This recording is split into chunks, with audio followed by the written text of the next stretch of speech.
జై శ్రీమన్నారాయణం. ఈరోజు ఈ వీడియోలో మనం వెంకటేశ్వర స్వామి ప్రసిద్ధ క్షేత్రమైన మన్యంకొండ లక్ష్మీ వెంకటేశ్వర స్వామి ఆలయం గురించి తెలుసుకుందాం. మన్యంకొండ వెంకటేశ్వర స్వామి ఆలయం తెలంగాణ రాష్ట్రంలో మహబూబ్ నగర్ జిల్లాకు 20 కిలోమీటర్ల దూరంలో కొండ మీద గుహలో ఉంది. ఈ ప్రదేశంలో పూర్వం మునులు తపస్సు చేయడం వల్ల ఈ ప్రదేశానికి మునుల కొండ అని పేరు వచ్చింది. కాలక్రమేణా మన్యంకొండగా మారిందని తెలుస్తోంది. ఈ క్షేత్రంలో గర్భాలయంలో లక్ష్మీ వెంకటేశ్వర స్వామి దర్శనమిస్తారు. ఇక్కడ స్వామి స్వయంభుగా వెలిసారని పురాణాల ద్వారా తెలుస్తోంది. స్వామివారి పక్కన ఉపాలయంలో పరమశివుడు లింగాకారంలో దర్శనమిస్తారు.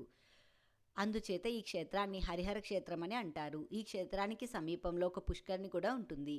కొండ కింద అల్వేలు మంగమ్మ ఆలయం ఉంటుంది. అందువలన తిరుమల కొండకు ఉన్నంత ప్రాధాన్యత ఈ క్షేత్రానికి కూడా ఉందని ప్రతీతి. తిరుమల వెళ్ళలేని వారు ఈ క్షేత్రానికి వచ్చి స్వామి అమ్మవారిని దర్శించుకోవడం వల్ల తిరుమల క్షేత్రం దర్శించుకున్న ఫలితం లభిస్తుందని కూడా భక్తుల నమ్మకం.